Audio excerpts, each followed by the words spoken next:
Chat with Ralph, it's the place to be. Bald as the moon, but full of tea. Divorce debates and cheating confessions, sexless nights and awkward questions. Oh, chat with Ralph, it's a laugh and a half. Grab a seat, tune in for the gaps. Bald and bold, spilling the truth. Get ready, folks, here's your proof. Got no hair, but I got the flair. Marriage drama, we lay it bare. Infidelity, it's a spicy stew. Pour a cup, let's talk it through. So join the fun, don't miss a thing. Chat with Ralph's where secrets swing. Bald is beautiful and that's a fact. Now hit that stream, it's time to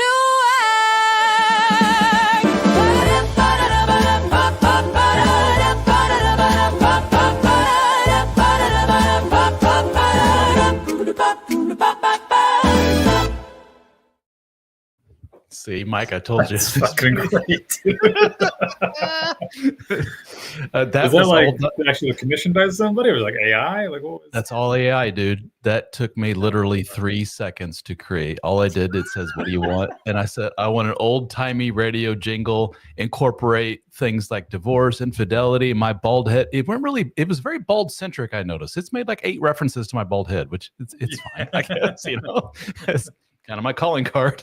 So yeah, I'm very proud of that. I may end up doing another one, but it's Suno is the name of the program. Don't touch it. It's great. All right, yeah. Well, I mean, you see how easy it is. I can rotate different ones if I want to. But welcome everybody. Yeah. Let me bring up the comments here right now. Usually it takes them a while to slowly but surely trickle in, but we are live on Facebook. 2 different Facebook accounts, 2 different YouTube accounts, and Twitter or X account. So it always takes a bit for people to join us here, and then they'll be able to watch the recording of this live as soon as, or not live, a recording of this rather, in the archive as soon as we're done here, and then we'll do little clips and all that fun stuff. So this is where I can awkwardly wait a little bit for people to actually show up. But anywho, with us today is the lovely and talented. Do you go by Michael or Mike? Michael McGill, whatever you like. I'm simple. Oh, all right. Very good. Tell us about yourself, Mr. Mike. How did we meet and what is it you do? Who the hell are you? What are you doing in my life?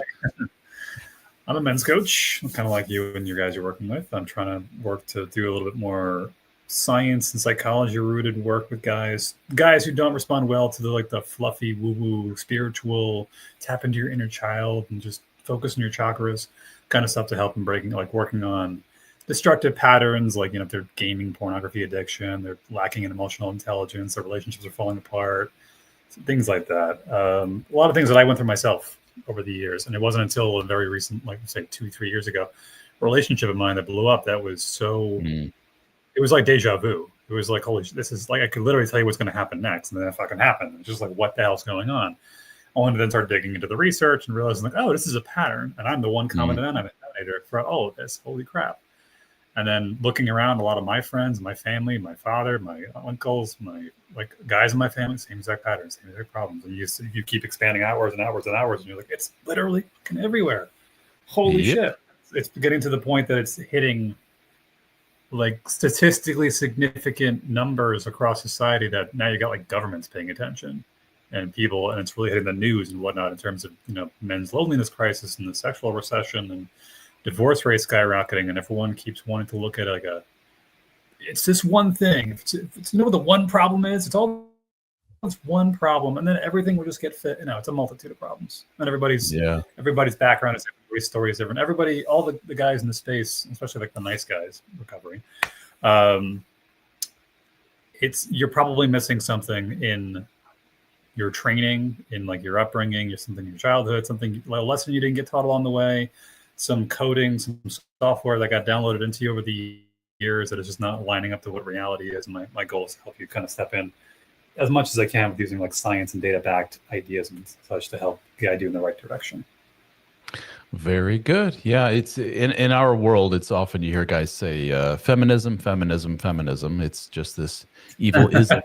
And that's basically the crux of all of our problems. If we could just reverse the hands of time and take back that awful feminism, then all this would be fixed. Like, no, dude, feminism isn't the reason why your last 5 women cheated on you. It's not the reason why you keep finding yourself in all these toxic relationships and on it. You got a lot of work to do up here, and you identified it yourself. You're like, well, hold on a second. I keep seeing these patterns in my relationships. What's the common denominator? Well, shit, it's me, isn't it? Now, with that being said, there's a lot of very codependent men, which is what Mr. Nice Guy stuff is really all about, who they kind of love the idea of this is ultimately my responsibility. And they actually really, really like that. And you're like, why? Because that means it's all my fault and I can fix it. It's like, not necessarily. So they're with some woman who they found out, has cheated on him a few times. She's got this wrong, that wrong, has treated him like dirt. And he finds material like mine and others. And he says, oh, I see. It's just because I'm too much of a nice guy. I'm not masculine enough. I'm not alpha male enough, whatever it may be. So if I do all that, I can fix this. And then it doesn't fix anything. And she's still a dysfunctional, toxic human being. And he's like, well, shit, that didn't do anything. And then they swing the pendulum over to, being really toxic and just screwing as many broken women as they can. And then they always find their way back. This is a really, really common story. So I wrote about all this, guys. Let me get this book here. Time for me to promote. Rebuild, The Complete Guide to Starting Over as a Man is my latest book, my 5th book, believe it or not. It's available on Amazon, and audio is coming out soon for retail. But it is available in audiobook format for our members of my membership group, the Brotherhood, and you can learn more at boom, there you go, helpformen.com/join. Go to that and you can find out about a men's group where we have all kinds of cool stuff, including my full library of books and audiobook. And you point the other way. Oh, sorry. Let's go check it out. Go check it out. Now you're just spitting all over. On my screen, it's over on the left of me. Let's just go over here. Yes, I do it all the time. Every time I have like a little something on my face, I go, "What? Oh, wrong side." Look, a little shine over here. Yeah, there you go. So, anywho, it's a delicate balancing act, and some of us have a much harder time than others trying to navigate all this, trying to figure out how to navigate the relationship waters, how to find a good woman, how to maintain our sense of identity and our values, and do all the other stuff. It ain't easy for some of us. And we all have not all of us, but a lot of us have people in our lives, men in our lives, who just seem to be naturals at it. Like they got a good woman. They've been with her for 30 years. They seem so happy together. They got good, level-headed kids. And you're like, how do they? And if you sit that guy down and go, what's your secret? He probably wouldn't know. He's like, I don't know. I just found a good woman. And it's not that hard, dude. For him, not so much. For the rest of us, the point is that he's doing a lot of things. He doesn't even know about it because he had a front row seat for how to do it as a kid. And it comes, quote, naturally to him. He just watched his mom and dad, and they watched grandma and grandpa and great grandpa. But a lot of you guys that are watching this right now don't have that luxury. You were raised in kind of shitty environment. And with it, they may have, they tried. They just didn't have the tools in their box to do this thing right. And you sat back and watched, and now you're doing the same thing. That was right here. That's my story. And that's what got me into this as well. We all have to hit our little rock bottom moment of, oh shit. And then we kind of look inward and say, what is it that got me here? Why am I always doing this? And that's where you start to work on stuff. That's what a lot of guys need to kind of wake them up. Yeah, absolutely. It's kind of like letting the battery drain out before you really realize it was the wrong battery in the first place. To kind of like see what was actually being hidden behind all that stuff. It's similar to, it's analogous to, I have to look at it. I've had people come guys talk to and whatnot. And it's just like, oh, she's got this behavior. She's this. She's that. Like it's going to keep reinforcing itself as long as somebody somewhere keeps recharging it. Like somebody is feeding into this dynamic of letting her or letting yourself continue this behavior, and it's going to keep going until you basically leave nowhere for it to keep reinforcing itself, and then you get an opportunity to actually explore it. And usually, rock bottom is one of the best places for it to actually look at it. And it kind of sucks you had to go down there to feel that kind of pain, but sometimes that pain was the threshold necessary to break through that barrier internally and say, like, okay, like I actually have nowhere else to look now but inwards. There you go. Whatever I might be doing. Yeah. Very well put. And it's often just kind of nice guy behavior. Yeah. It's often just kind of the logistics of life kind of get in the way of you being able to do anything on yourself. So you may be like, you may be so busy with the kids and so busy with the wife and so busy with work. And then suddenly wife says, adios, buddy. I don't want anything to do with you anymore. And I'm going to take away the kids half the time, if not more. And you're left alone, and you're left without the kids being around and the wife to worry about. That often frees you up to where the fog clears and you go, oh, I got a lot of other stuff I need to work on. And unfortunately, that was my story. Unfortunately, a lot of guys fill that void with what? Let me go out and get a new girlfriend. Let me go out and I don't know, drink, drugs, whatever it may be, all kinds of different vices you can fill your time with and fill the void with, so to speak. And not good. But if you take that opportunity to, all right, let's just not do this bullshit anymore. Let's work on this, whatever this may be for you. You have a big opportunity to rebuild yourself from the ground up, and it can be a very rewarding thing. So I don't know if any of the guys watching this can relate to that, or any of you are in the position of your rock bottom moment. If you guys are able to leave a comment, we would love to hear from you. We got I believe it's a Mr. Lucas, who says, became a YouTube member. Well, thank you very much, Mr. Lucas. For those that don't know, there is a little option on YouTube. Most channels have this these days. Mine, Dad Starting Over channel included. You can donate a small amount, $4.99, and you become a member on YouTube. It's just a way to give back and help support what it is that I do. And in turn, you get a giant library of videos that nobody else can see. So there you go. So thank you, Mr. Lucas. So check it out on the Dad Starting Over channel on YouTube. So let me hide that there. What else to talk about? I know the thing that really got the needle moving as far as my YouTube channel and Facebook is concerned was this latest debacle with Mr. Andrew Wilson. Were you aware of that? Oh, he's on the Whatever podcast? Yeah. Did you see the latest on him? Are you in the dark on the Andrew Wilson situation? I think I saw your post on it. I didn't actually watch the video, but I imagine he just kind of, everyone saying he snapped. Very unprofessional, to say the least. That his wife, that he was a third man she's been with, or the fifth man she's been with. I don't know. Third father to children. His response to it was very over the top. Mm-hmm. Yeah. I don't know. There's a lot to unpack with that one. What's going on with him? He might be just. I don't think there's entirely. I've watched some of the content there, and I don't think it's tough because it's like cherry picking the Bible, for example. I think it's kind of like what sometimes people do. It's like cherry picking certain behaviors in male-female dynamics, and he's like, there's certain things that might not be far off on, like men being more assertive and leadership oriented, and women like not being like followers but submissive. But there's even within that, there's nuance as to how you go about explaining that. And I think what they do is they just find the worst of the worst people, and they say, cool, let's talk to them, throw them on there, and it just ends up being as bad. But now it's been thrown back in his face, and he's kind of not like, I don't think he's not living up to his standards, but I'm not sure. I'm curious if he's actually if he's going to be making any changes. I think he's still on the podcast. If he's that definitely made the rounds on the internet, though. Yeah. Somebody sent me a link, and I have yet to watch it. I apologize to the person who sent it to me. I guess he officially replied to all of this, so I need to look at it and see what he had to say. Maybe he says like, "Hey, sorry about that," or maybe he's like, "F all you people." I don't know. We'll see. But I thought it was. I have no skin in the game. I don't politically all that other stuff. It's leave that for other guys to talk about. But I just thought it was very interesting. The number one, his reaction and how it was a perfect example of guys don't do this.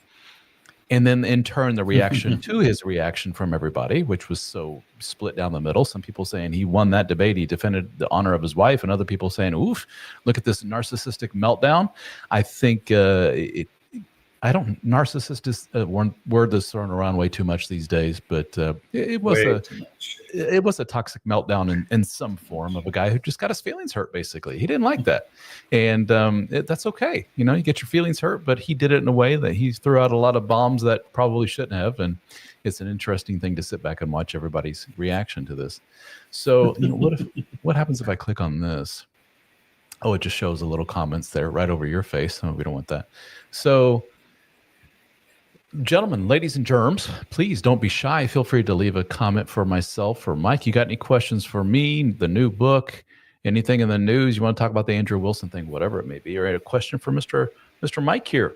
Please don't be shy. We are here for probably about the next 45 minutes or so. Depends on how lively of a conversation you guys provide for us here live. We want to get you guys involved as much as humanly possible. We don't have a whole heck of a lot of people on with so far. I don't know if I can trust the numbers that I see in front of me here because we're across so many platforms at once. But a lot of things to discuss, including, again, the book for those that didn't see, Rebuild, The Complete Guide to Starting Over as a Man, is my latest book. Amazon. You can go to readrebuild.com. Let me find the little, did I create a little banner for that? Yes, I did. There you go. Readrebuild.com. Bought the domain for that. Just jumps you to our Help for Men website.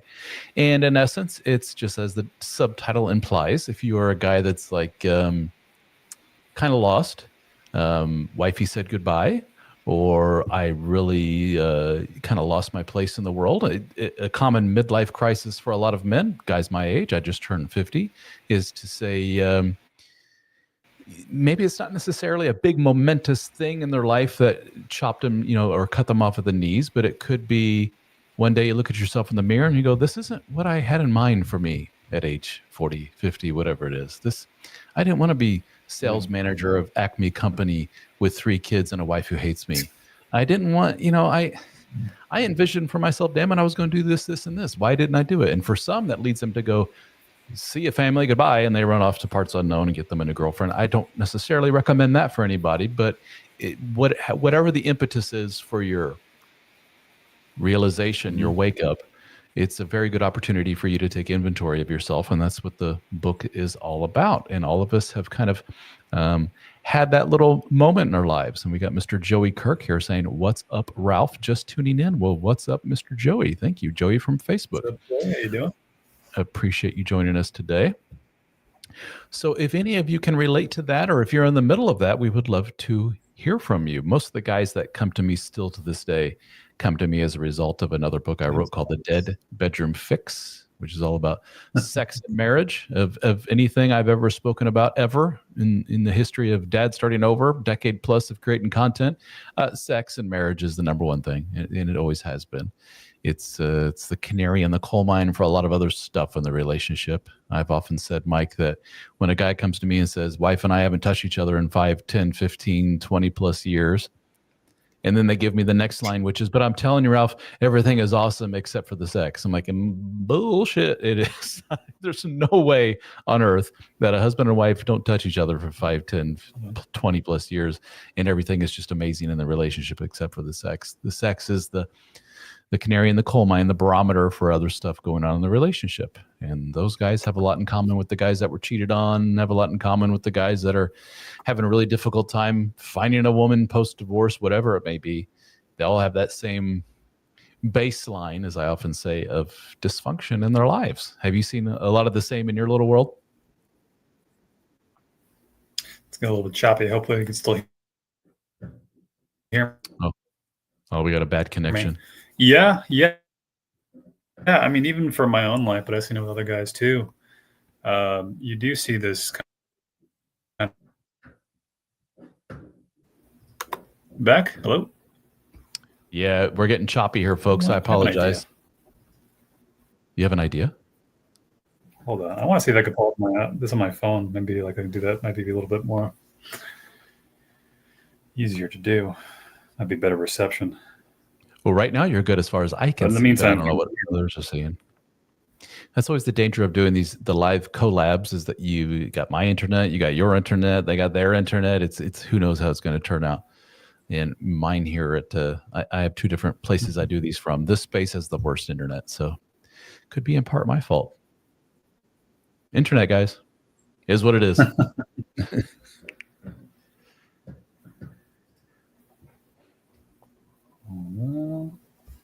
Trying to pull up, see if I can get my phone to pull this up on might have better reception. Maybe the same. I don't know. Okay, I think I can hear me now. Should be all right. Yeah, so the canary in the coal mine thing with the sex drying up, absolutely. That was, yeah. It's the problem.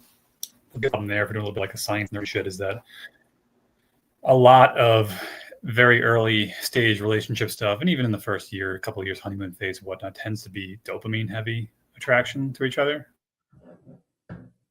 Tends to be a lot of just novelty, excitement. It's not as much, especially if you have a woman who, men too, but if you have a person who do not do well with the less technical word is like romantic feelings, for example. So you have guys and women, men and women who just they're not into the lovey-dovey stuff. They don't get that warm fuzzy feeling in their chest when they see you, or they want to kiss, hug, physical contact, sex. A lot of that is just oxytocin bonding.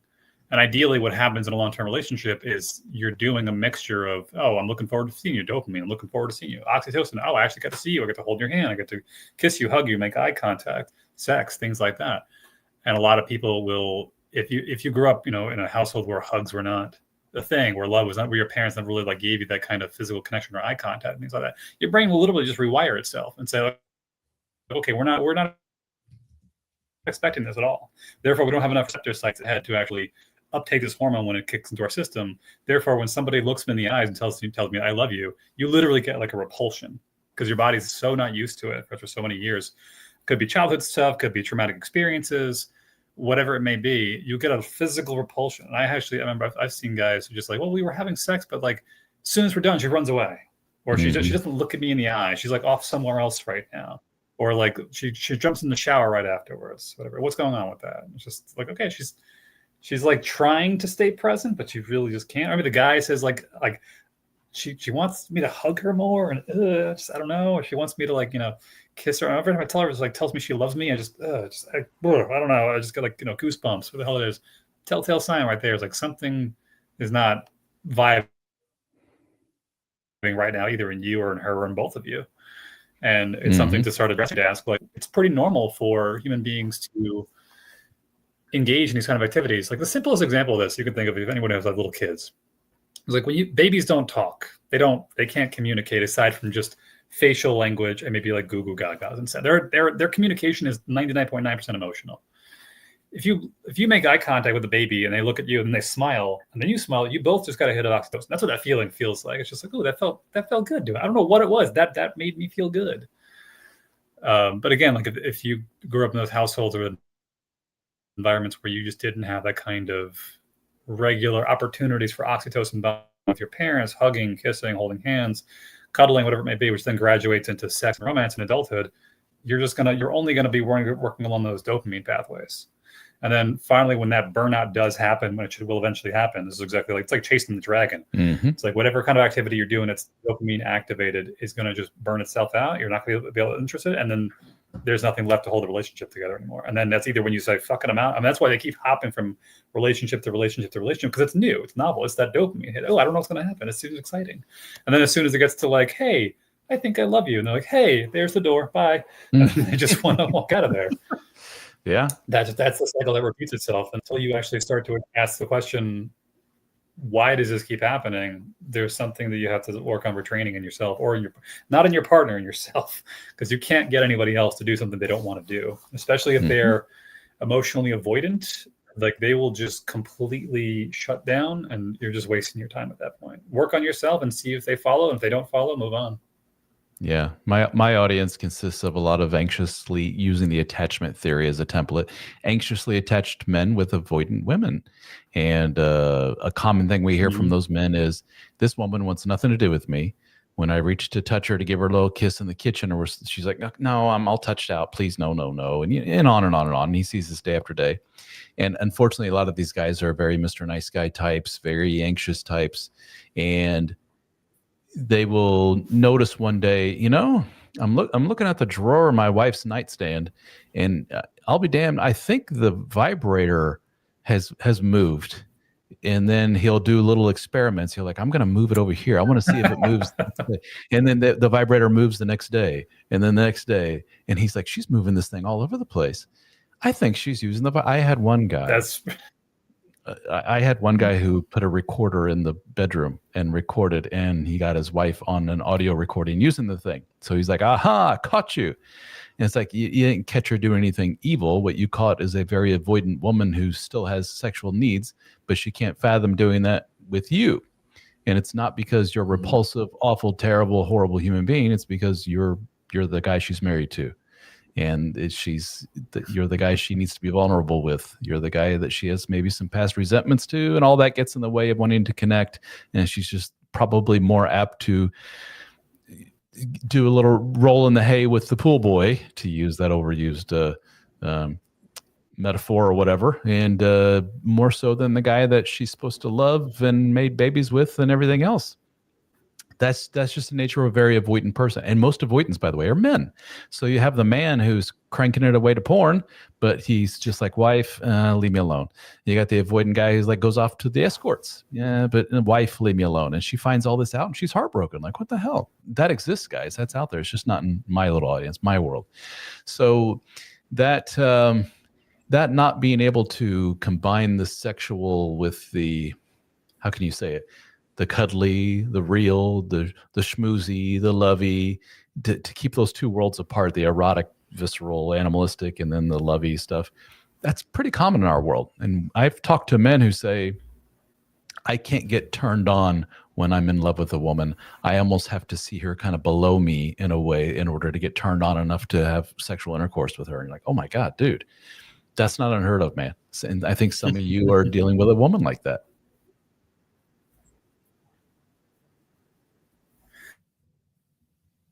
Yeah, and it is I'm going to try something real quick. I want to see if I can hop on my phone and see if the connection's any better. Okay. You want to use that as the hotspot, or you want to actually use that as your camera?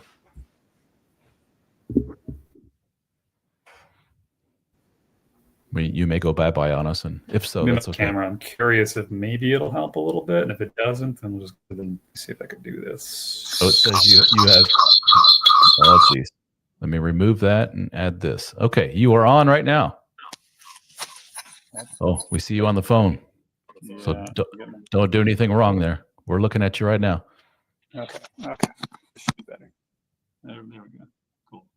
I'm going to do this because I'm sideways for some reason. There you go. That's better. That connection sounds a hell of a lot better. It looks a lot cleaner too. Yeah, I think you're better here on the phone. So is that through the cell connection? I think so. There might be cell plus internet. I don't know why my laptop is crappy, but it's fine. We're talking about avoidant men. We're talking about relationships, and then like I have to kind of see her below me. Yeah, there's layers to that. And first off, it was interesting. You mentioned avoidant men. It's actually shifting now. You're saying actually a lot more men are becoming more anxious, more feminized than ever before, and a lot of that is just it's kind of like a counterbalance effect. It's like the more women that step into the world who are told to or are expressing more of a masculine frame, men tend to say like, "What do you need me to be? What role can I fill? How can I step? Where do I fit into this model? Oh, you need to be like you got the masculine. I'll take care of this other thing." And oftentimes, what ends up happening with a lot of women is like I thought I like it, but I don't. I can't explain it. I had a conversation with a patient of mine, my massage client years ago. It was last year. I moved from New York to Georgia.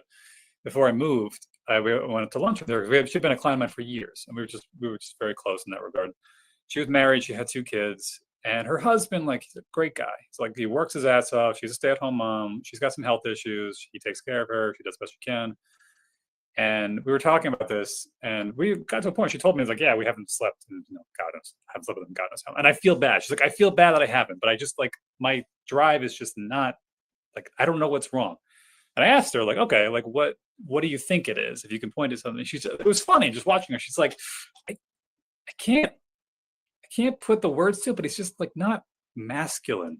Like I don't know what that means, but I just like when I see my girlfriend's husbands, like they stand up tall, they dress well, they project when they speak, like they have good posture.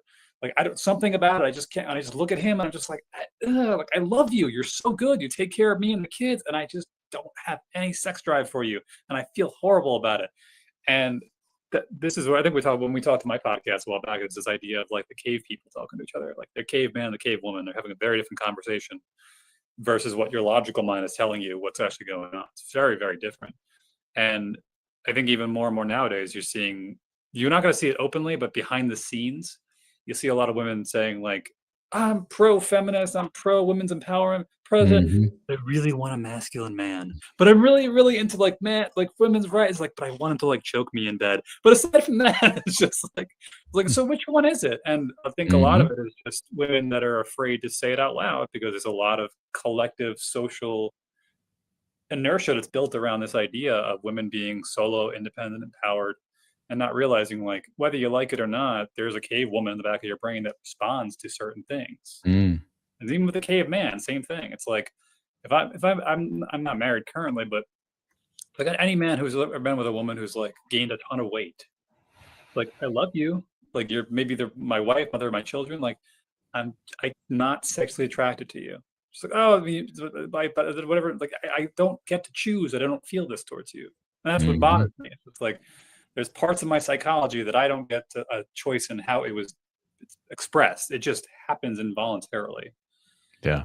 And so I think, yeah, back to the avoidant anxious thing. Yeah, I got a lot of guys who are basically saying like, well, okay, I'll just take on the role that needs to be filled in this relationship. And then the woman says, okay, I'll do the more masculine thing. And then they do it for a while. And then it just slowly erodes the relationship over time. And they can't figure out why. And she starts losing interest. He doesn't know what he's doing wrong. He's hoping if I do more, maybe if I help her on this, do that, all it may be. And then one day she just, catches the eye of the pool boy, or she just has that one guy at work who's been dressing a little bit nicer than usual lately. And that cave woman goes like, I want that. Like, I love him, but I want that. And you need to like either give me that or figure out how to get your partner to become that. Mm-hmm.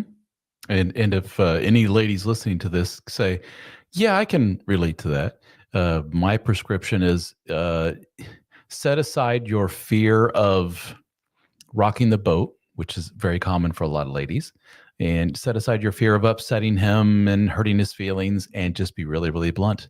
Honey, sit down. This is what I need out of you. And yeah, at first it'll be like, okay. But then eventually, if he makes the change, you know what he says is, thanks. I'm glad that, you told me that. I'm glad you opened my eyes to, I was falling asleep at the wheel here. Thanks, sweetie. Now, with that being said, a lot of women reply to that with, I shouldn't have to tell him what to do. And in fact, when I do tell him what to do and he does it, it really doesn't mean much, because the only reason he's acting in this way is because I'm literally grabbing him by the hand and guiding him and telling him what to do. I want a natural, somebody who's naturally more confident, a guy who's more masculine. And that's a very vague term, means a lot of different things to a lot of people. It's masculinity. What is it exactly? It's kind of like porn. I don't know how to describe it, but I know it when I see it, kind of whoever said that years ago. But speaking of, you just said it there. We see, to be fair, we flip the genders, where we have men that are like in the comments on the internet, I'm a feminist and I'm this and I believe in this and I love my wife no matter what. And even though she may be 60, 70, 80 pounds heavier than what she used to be, she gave birth to my 3 children. I love her more than anything. And everybody's like, yeah, you're the greatest man ever. And then I would say, dude, let me see your phone real quick. I want to jump over to your browser and see what you've been up to. 9 times out of 10, the man's going to be, no, thank you. It's like, why? Why don't you want us to see? Because we all know what that man's doing. He's saying this, but his action is this. And there are millions of women out there nodding if they're listening to this, or eventually will listen to this, because they will say, yeah, I was upset with my husband because we haven't been really connected in that way. And I went and browsed on his phone because I thought maybe he was cheating on me or something. And I found porn. And it was 20-year-old, 20-year-old, 20-year-old, da-da-da-da. And none of these girls look like me. They're all like perfect whatevers. And he's been telling me for years that he loves me for who I am. Obviously he doesn't, because he's taking all this energy and same kind of thing with the wife, who's just like, I love my husband because he's super sweet and soft and nice. And the husband's like, well, then how come we haven't done anything for years? And she's like, just keep doing what you're doing. We're fine. Okay. And then he sees the vibrator moving. And then he reads the romance novel that talks about the guy with the rippling pecs. Often they also, for whatever reason, are like part animal or whatever. The centaur with the rippling pecs or whatever, and the vampires and everything else. And he's like, obviously this woman has some kind of energy in there. For some of you, it may be that you need to take a hard look at yourself and say, have you been falling asleep at the wheel? Both men and women. For a lot of you, oh yeah, you have. Now, with that being said, I also talk to a lot of guys that are like, time to get to work, and they put in the work. And objectively, the guy's like a million times better looking, better acting, he's better, he's more secure. He's been to the therapist. He's read all the books. He's the total package. Women are hitting on him left and right. And he's like, wife? And the wife's just yawning. She's just like, I don't care anymore. For whatever reason, the disconnection, done, buddy. That happens. And a lot of guys don't want to admit that happens quite a bit. We got JP Ryan, Facebook. saying it's almost a contradictory message or contrary message. A woman telling a man to man up. Yeah, we do get mixed messages on the whole being a man masculine thing, don't we, as men? Yeah. It's tough with that too, because men, not even, I know you said your audience is kind of like have maybe higher than neurodivergent community, but even regular men, we love to fix shit and we love to do shit and build shit, and in building and doing and fixing shit requires instructions. So when you say man up, it's like that's way too fucking vague. It's way too vague. Like, what does man up look like to you? What does it mean to you? Like, well, just get your shit together. Cool. What does that look like? Where did my shit go and why isn't it together? Like, what do I need to do to man up to get my shit together? And I think for a lot of men, it's this has started coagulating onto the internet in terms of like, you know, angry manosphere, red pill movements and things like that, where it's like we're starting to use evolutionary psychology and this and that to kind of point at women's flaws and problems. And in reality, it's just like, it just is what it is. It's okay. It's not a good thing or bad thing. It's just what it is. And oh, there's like a giant message there. Oh, okay. Yeah, I'm putting little comments on screen so you can see that we got a lot of comments coming in here finally. So very good. Yeah, we have we got Mr. D Hill from YouTube who says, it happened to me. Wife was making more than I was. I put the career on hold to be a stay-at-home dad at her request. And she reassured me it was not a big deal. But later she cheated on me and she blamed me for not providing. So D Hill, you would look at that and say, aha, she said this, but her actions said something else. We know for a fact, speak louder. Yeah.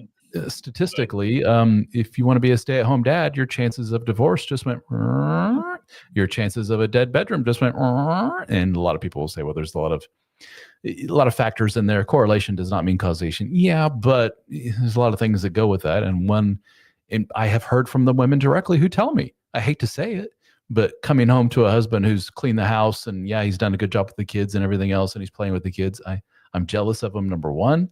I wish I could be in that position, and I feel less. It pains me to say, but I have less respect for the man because I make so much more than him, or he's unemployed. I had one guy told me this years ago, and it always stuck with me. That he said, my wife, he was not a stay-at-home dad. He was a kind of an entrepreneur that did like a bunch of little things all together. And when you put all the little things he did together, he actually made a pretty good living, more than his wife. But the fact that he didn't have title of VP of sales of whatever, the fact that he had to tell people, I remember one of them was, I sell like collectibles on eBay was one of them. Another one was I do landscaping work. And another one was I did all these little things. So when they would go to some event, well, what do you do for a living, Joe? Well, I do eBay and I do blah, blah, blah. And people would be like, oh, isn't that nice? And the wife later admitted that that was kind of embarrassing to her, that she hated hearing him do his spiel. We lost Mike. She hated him doing his spiel of eBay, blah, blah, blah, and all this other stuff. It was embarrassing, quote, to her to hear that. She wanted a guy who was like more of a status. So, and that was very eye-opening to him. We're going to let Mike back in here. There you are. You're back. Hit the wrong button to go. I was looking at the comments while I was listening to you talk, and I hit the wrong button to go back. No worries. So we were saying how some women, the status alone is enough for them to go, I'm sorry, but I'm kind of embarrassed by this. Sometimes it's a money thing. You know, what does your husband do? He's a stay-at-home father. Oh, isn't that nice? Wow, good for him. Good for you guys. And it slowly chips away at respect. And yes, that very much goes against what we hear from society at large, and kind of sucks. And that's going to be becoming more and more common with men staying home because our ladies are doing really well in the workplace, and they may in fact make a lot of money. And it may make no sense to put those kids in daycare when dad could just stay home and take care of a lot of stuff. Just it makes financial sense. So when you said I have a guy that I connected with for my podcast who did stay-at-home father, and he has a whole like program focusing on helping guys who want to be stay-at-home fathers and navigating that. I think part of that comes down to as well, I mean, you can only do so much about a woman feeling, you know, envious and, you know, guilty about not being home with the kids when she chose to have the career.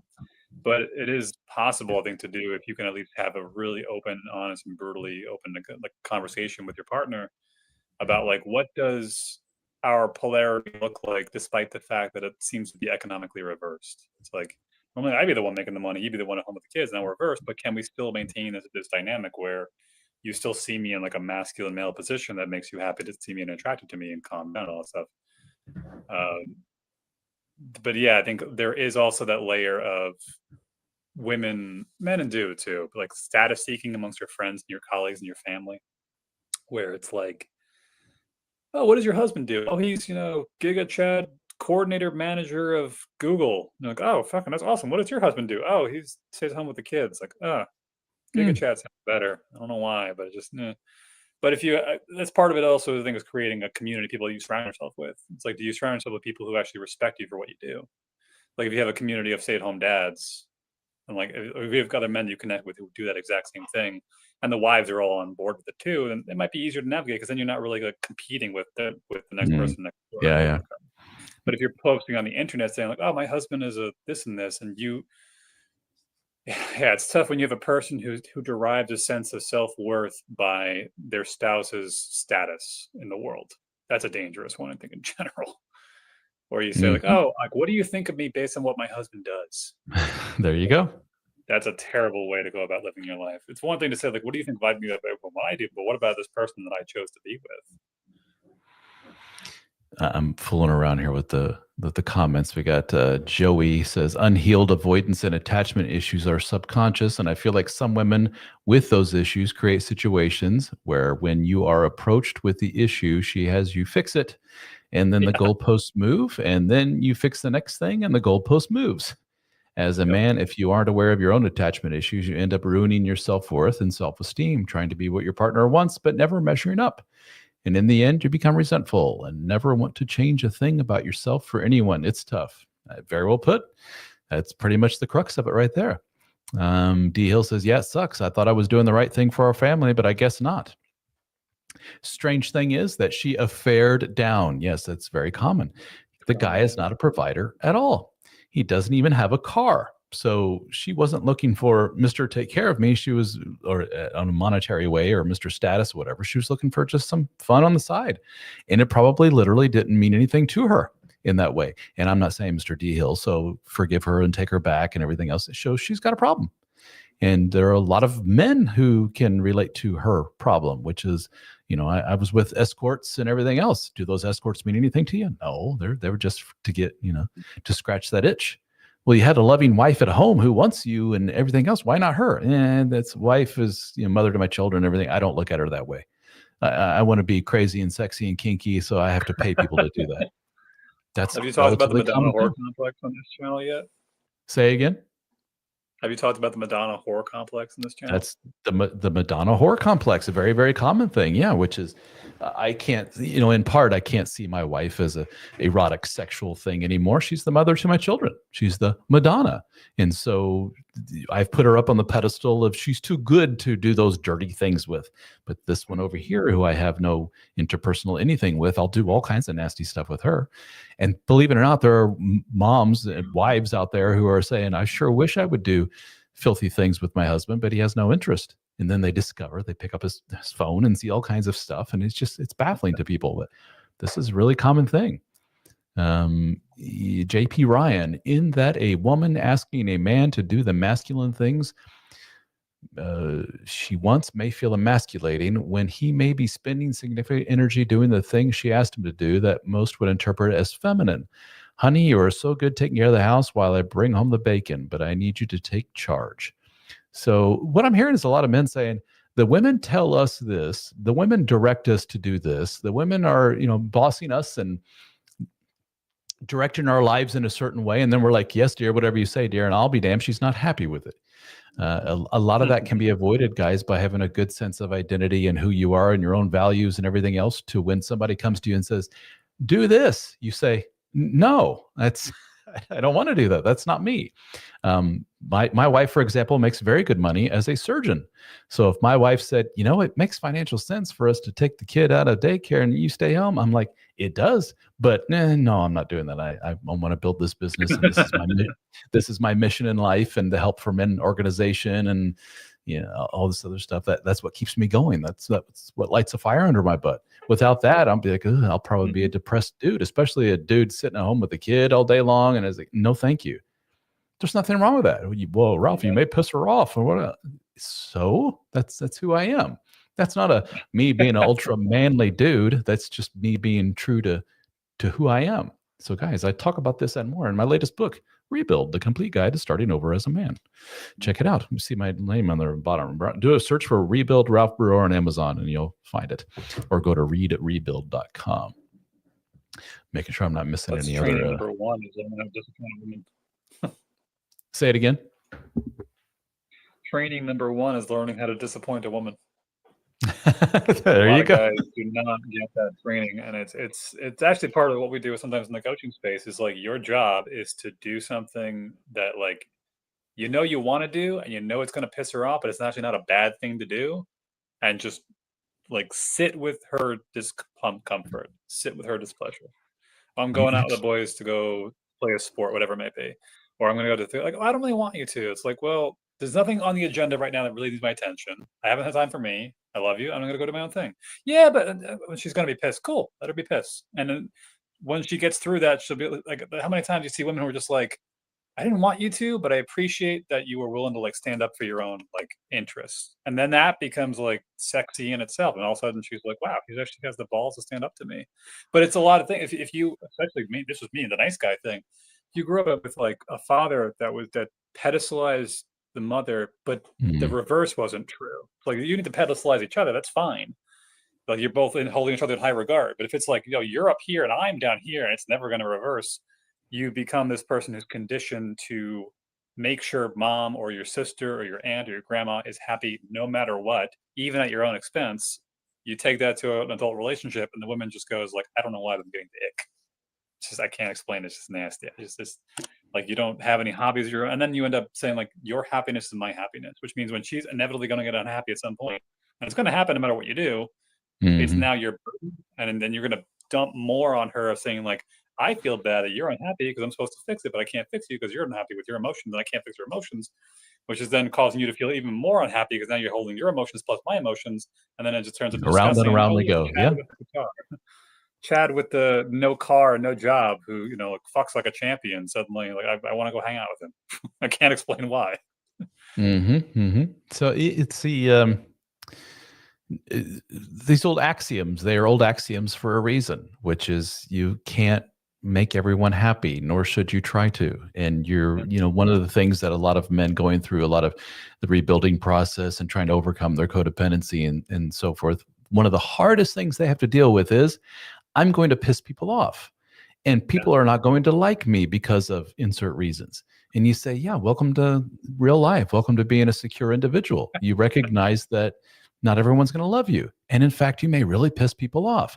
But here's the phrase I find myself saying to so many men all the freaking time. Dude, you're doing nothing wrong. It's okay what you just did. It's okay to take a time out for yourself and go for a walk. Yes, but my wife was so mad because I was that. You did nothing wrong, dude. It's okay. It's okay to go to the gym and work on yourself. Yeah, but my wife got mad because I did it 3 times one way. You're doing nothing wrong. It's just a lot of people don't have the tools for how to soothe themselves, how to regulate themselves, and those lack of tools plus a childhood of being taught over and over again, you're a bad boy unless you make mommy or daddy happy. You're a bad boy unless you do all this and this, and that just builds and builds, and you carry that to adulthood, into your relationships, and you don't have the ability to regulate yourself. So wife needs to be happy 24/7 or else I feel like shit. It's like, yeah, that's not a good way to go through life, dude. That's a whole lot of not good right there. And you're just going to end up being a lesser man and having a wife who just continually resents you. And some of you may be married to very good, secure women who are just really tired of having such a pushover dude who has no sense of self and he doesn't have an opinion on anything and he just goes with whatever. And she's like, can this guy come up with something, please? I'm looking for some kind of connection with you. And every time you're like, whatever, that's fine. Okay, that's fine. Whatever. She's like, no, I'm asking for you to get involved here. We're a couple. We're partners here. No, whatever you say, dear, because he knows if he opens his mouth, she may get upset and he will shut down and he will pout and he will throw his, and she's like, oh gosh, it's just such an awful circle to be caught in. And a lot of you guys have that exact issue and you got to work on it. Yeah, it's like the way I like to think of it and tell guys, like the delta between the fantasy in a person's head and the reality is grief. it's frustration, it's anger. And a lot of times what will happen is she was expecting a certain thing and you just either weren't going to do it or it didn't line up the way you wanted to, and she's going to get upset. Or you're going to get upset because like we can fantasize about some crazy shit just as human beings. Like, oh, wouldn't it be awesome if I was a millionaire, billionaire, whatever? Wouldn't it be awesome if I could do that? And you can't. And like the frustration and real accepting that you can't have a certain thing or you feel a certain way or something didn't work out the way you wanted it to, it's just that it's a small micro grieving process, and you're going to have an emotional flare up as a result. It's frustration. Like I wasn't expecting it. I was going to work today, and I got stuck in bumper traffic. I wasn't expecting that. This is frustrating. Or something happened. I was expecting a promotion. It didn't happen. Frustration. So that the expectation was the fantasy, and then the reality was what actually happened. And that's going to happen nonstop throughout your whole fucking life. That is the epitome of the human experience. Like it's just going like, oh, I hope this worked out like this, and then fuck, it didn't. Oh, this worked, fuck, it didn't. Over and over and over again. And when you start taking it on that you have to go through your own emotional digestion. This is what a lot of times what happen with guys. I have some guys I'm working with now who just I refer to as being like emotionally constipated. Like you have just a lot of pent up emotion. Anger, grief from your childhood, grief from this, anger, frustration from that. You have not shit it out in a while. And it's just backlogging and backlogging and backlogging. And it's going to blow up somewhere. And it's usually on your wife or your kids or yourself. They turn it into too. That's a vision. Just all this impact and shit. It's going to go over your wife and kids. Sorry. Yeah, I'm 5 years old. All over them. Yeah. Yeah. And but perfect analogy. In there. And the idea is like you need, that is part of self-regulation is like, I got frustrated. Life didn't happen the way I wanted to. I got a rise out of it. I calm myself down. She gets a rise out of it. Let her calm herself down. Don't get in the way of that process. She needs to practice her own self. You pissed her off because you forgot the milk. You didn't do that. Like, yeah, she let her be mad. And then let her come back on off that high on her own. Just acknowledge, yeah, I fucked up. My bad. When you're calm, we'll talk about it. When you're ready, we'll talk about it. I apologize. I'll work on it next time. We'll discuss them to put it into place next time. But I'm not going to try to fix your state right now. I'm going to let you move. Like you're going to shit out your own emotions at your own pace, and I'll be here, and then we'll talk about it afterwards. And that's the recipe for a perfect relationship. Yeah, but that is completely and utterly foreign. It's like an alien language to a lot of us. A lot of people that are watching this, they've never seen that in person. They've never seen that with mom and dad and their friends. They're like, who talks like this? Nobody talks like this. You battle it out and you scream at each other. You throw a plate across the kitchen and the police are called, and then eventually you kiss and make up. That's how people do it, right? It's like, no, dude, it's not. That's not how healthy people do that. I'm sorry that you had to see that and you grew up with that and that's what you expect. And that's what you've seen in all your relationships. But no, that's a really shitty way of going through life. It's not good. A lot of you are caught in really, really dysfunctional relationships, and you may not even know it. You may be completely ignorant of it. Unfortunately, it's sad. And while I'm thinking about it, I'm noticing the little like count is going up. Guys, if you could do me a favor, if you could pause what you're doing for a second, and wherever you're watching this, if you could give me a like or a follow or a subscribe, that would really help quite a bit. That always tells the algorithm, everyone always refers to the algorithm. It tells the algorithm like this is worthy of other people seeing it, and then it will show it to more people. And you know how it works, guys. So give me a like if you could, please. I would really appreciate it. Thank you so very much. We're coming up on the end of the hour already, Mr. Mike. That was fast. Anything else to promote or talk about while we're on here? Nothing really comes to mind right now. Still doing the coaching. Any guys that are out there maybe looking for some support, looking for some guidance as to, and more of like a scientific, technical perspective. I try to approaching these problems and step by step what to do. Happy to be of support wherever I can. I lived that life myself for a long time. I had my mother was like, I was my mother's emotional caretaker. I was like the house's emotional bodyguard, a lot of stuff. A lot of guys I've seen the same exact thing. And also buy your book. I haven't read it yet, but it's a good book. Thank you. I appreciate that. It looks nice. The cover is really well done. I paid my Rebuild, The Complete Guide to Starting Over as a Man. This is actually available on a hardcover as well. I have those copies coming. So make it like an official book with a hardcover, paperback, and then the audio is coming soon. And of course, Kindle and PDF and all that stuff is available. So a book is always a... Say again. Sorry, there was a delay. I'm curious to get your thoughts on this one last thing. I think we're just collectively slowly reverting back to just more I would say primitive ways of doing things. It's not the right word. Like if an individual person has a certain script in their head of how things are supposed to play out, and when they don't, they tend to just repeat it. They tend to create the environment that repeats it. I think there's like almost like a collective societal level script of just like male and female psychology that's slowly letting itself, because even in your book, it's like how to rebuild or dead bedroom leads to how to rebuild. It's almost like a sequence of like, okay, when the sex falls off, read this book. And then when it falls apart, read this book, because it's going to happen probably to some of you guys. But then you wonder like how much more further in the future we go before it's like, okay, we're back to square one, where we're just back into the dynamics we've been talking about for a long time of just men doing more masculine things, women doing more stay-at-home moms and things, all this stuff, whatever it may be. That I've heard it referred to as like balkanization. It's this idea that we're eventually going to start going back to being like tribal again in some way, and within that tribalism is just going to be this. We're going to revert back to more traditional gender norms, even if we don't want to, because it's just like the people who seem to be happiest across the longest period of time seem to be the ones that kind of exemplify these behaviors. I think I made a comment about one of your posts recently about how like the most successful people in society generationally are usually like more old school conservative communities, because they're the ones actually like replacing and having a lot of kids, whereas angry feminists and angry incels are not having these kids as fast. So this ideology is going to eventually die out. And I wonder if it's just like we're going to loop back to the beginning given enough time.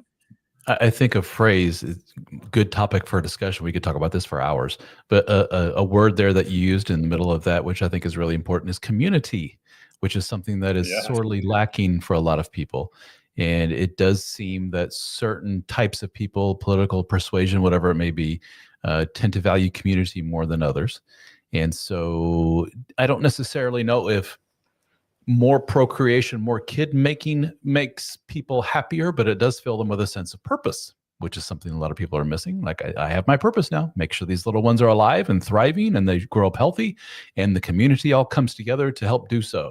But so when we start making fewer and fewer kids and people are moving apart from each other, and I used to live in New York, but I got a job in California, so I move over here away from my extended family and everybody else, and now my support network is gone, and now I'm alone. Now I'm divorced. I hear this all the freaking time, Mike. And now I realize the importance of community and being around friends and family. And so I can see us maybe reverting back to less of the trying to get the McMansion and the big job and everything else, and more people going, a little apartment in the city is not that bad after all, or a little home, a little ranch bungalow, whatever, in the suburbs is not so bad because I got aunt so-and-so down the street, grandma's down the street, mom and dad are over here. I bet we return more to that. Does that need to be under the umbrella of having a more traditional mindset, woman stays home, guy works? Or will that just happen naturally on its own? Here's an interesting food for thought. I did a video on this here recently. Somebody sent me an article from the New York Times that was dated 2017. So it came out 8 years ago, about how interesting it is. Now, keep in mind, New York Times, I'm the first to say it's a pretty leftist progressive kind of publication. So keep that in mind. But the theme was, pardon me, the theme was basically, frog in my throat, socialism led to more sex in marriage. So women tend to be the drivers of, are we going to have sex in this relationship or not? And under the world of communism, socialism, the women were more apt to say, yes, I want more sex.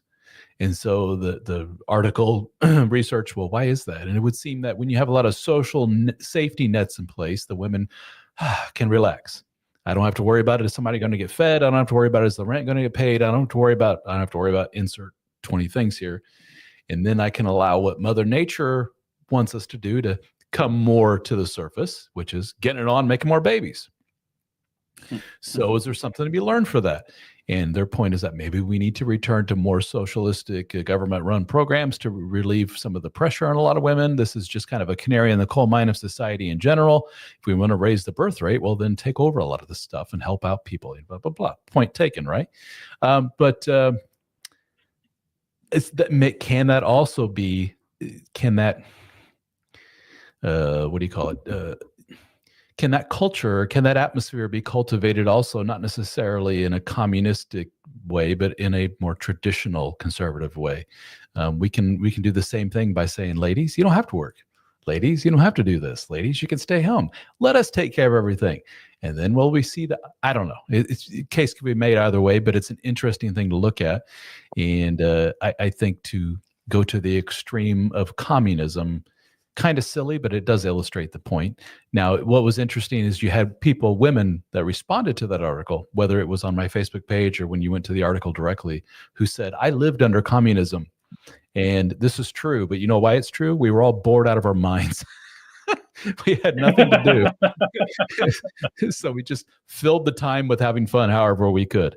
And a lot of the time was, I guess, where you and I are sitting here doing nothing. Let's just get it on.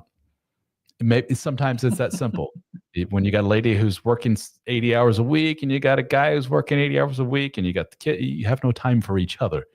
So there's something to be learned from all these different things, but it's very interesting. And we may, in fact, see us circling back to that. There's a good quote from Ben Shapiro, if you know his work. And he says, like, I'm a communist at home and a capitalist everywhere else in society. There you go. Yeah. It makes sense. He's talking about in terms of his kids. He's like, I'm a dictator to my kids, but like, I'm in charge. I'm dad. I have to be in charge. Fine. But outside in the world, I compete in a healthy way. But I think there is something to that idea. Like, generally speaking, socialists. Nope. Lost you. I don't know if you guys are seeing what I'm seeing, but Mike is frozen on my end here. Oh, I hear you. There you are. You're back. Okay. Usually that kind of thinking of like egalitarianism is really the better word.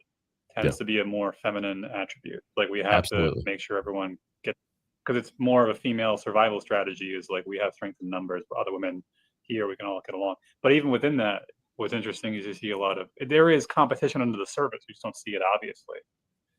Like a lot of egalitarian behavior tends to be less about let's all get along and more about I don't want you getting ahead of me. And it shows up in certain ways. Yep, very well put. Like, yeah, and a lot of it is, especially nowadays with social media. And I was thinking about this earlier. How I think it was Jordan Peterson quote. It was like things like social media are basically just female aggression amplification machines. Like the way that women tend to be aggressive towards each other tends to be amplified dramatically because there's like it's anonymity. You don't know who's saying it. You can say whatever you want. You can do you can spread rumors, lies, gossip, innuendo. When men are aggressive, we punch each other in the face. But I can't punch you in the face if you piss me off and you're 2,000 miles away from me. But I can get in your head if I could just say something on a Facebook post or spread some rumors around that kind of like screws with me. So like the egalitarianism thing, it's like it's nice on paper, but there is still a layer of competition going on behind the scenes there, and it's not going to work out in that regard. So the balancing act is just like you need to have a little bit of both. You need competition, or else you're never going to have innovation. But you also need to help people out, otherwise things just evolve into anarchy over time. The whole what is my community going to think of me? What are my peers going to think of me? How are they going to rate me? Where do I fit in this little hierarchy? I must belong. I must belong. I must not be an outcast. That is way more common with the ladies than it is with the men, for sure. And social media just feeds into that fire, dude. It's just like throwing jet fuel into that, because the woman scrolls on Instagram and sees perfect women with their perfect husbands and their perfect kids and their perfect house and their perfect car. And I don't measure up to this, and I feel bad. While men just scroll and go, she has a nice butt, and that's a funny cat video, and that's it. We don't really put that much thought into it. It's just a totally different way of looking at the world. Interesting thought was that my youngest daughter is 4 years of age, so soon it will be kindergarten time, and the thought of where to put them in school. And my wife comes from work, and she's like, all the nurses and everybody at work are telling me, like, don't send your kids to this school and that school, because all the kids are super rich and everybody expects you to drive like a super fancy car when you get to be 16, or else you're just ostracized from the community and da-da-da-da. And I'm just like, that is such a nothing thing to me, you know? So, and she's like, well, what if our daughter comes home one day and says, I feel bad, everybody else is driving a Porsche and I don't have a car? I would say, yeah, it's same with me. When I was a kid, I didn't have a car either. You'll live, you'll be fine. But to my wife, it's like she'll feel bad. She will feel left out. She will not be part of the community. This is a major thing. And to me, it's like, who gives a shit? I don't care. I had the same thing as a kid. Here's how I drove as a kid. Mom, can I borrow your car? Yes. All right, cool. Thanks. That was it. That's what I did. It was a luxury to have a car in rural Indiana where I grew up. But apparently in that little community, it's a given. You will have a Tesla or whatever it may be. And I don't care what the norms are. That's kind of silly to think that way. But here's my wife who has a medical degree. She also has her MBA. She can speak 3 languages. And here she goes going, what if our daughter feels bad because everybody has a car better than her? I'm like, what? Are you serious? But you realize it's very much ingrained in who they are as women, just a different worldview. And it can really cause them a lot of anxiety. Yeah, and it's dangerous when we create systems to try to benefit off that idea. There's a book. There's a book called Rebuild. That's a good book too. But it's also the book called The Anxious Generation by Jonathan Haidt. He talks about this. He's a sociologist from New York. He kind of raised the alarm on this for quite a while now of social media. The problem it does, like there's 2 things inherent, more so to female psychology than men. Men have different problems, but in the women's case, it was it's like the comparison bias and the prestige bias. One of these two. Comparison is just like, okay, what do I look like compared to my peers? And then prestige is who's the most popular person in this group and how do I emulate them? And that's totally fine to do if you like have a couple close friends and that guy starts working out a little bit more and you're a little bit out of shape. Okay, that's fine. And you start working out more too. Like it hurts a little bit, but like, okay, motivates me to like get back in shape, or she's got a nice this. You like the small comparisons to people in your proximity in your world. It's totally fine because it helps to kind of like help each other climb the ladder collectively. Like you help me, then I help you, then you help me, then I help you. But when you have 14-year-old girls comparing themselves to Kim Kardashian and shit like that, it's a recipe for disaster because you're never gonna be able to catch up. You'll just keep going and going. And so in that case, different kindergarten, maybe she's got like a average middle class kindergarten. She'll be much happier that way. Who knows? Yeah, interesting.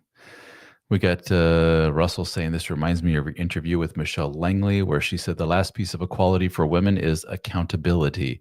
Not sure what else men can do. Step aside and yet make more. Well, I guess, Russell, I would push back on that. What more you can do for what? What's the end goal here? You mean to make the ladies happy? To live a happy life with a lady? I don't know what you mean by that. Just interesting food for thought. I don't have to necessarily answer that.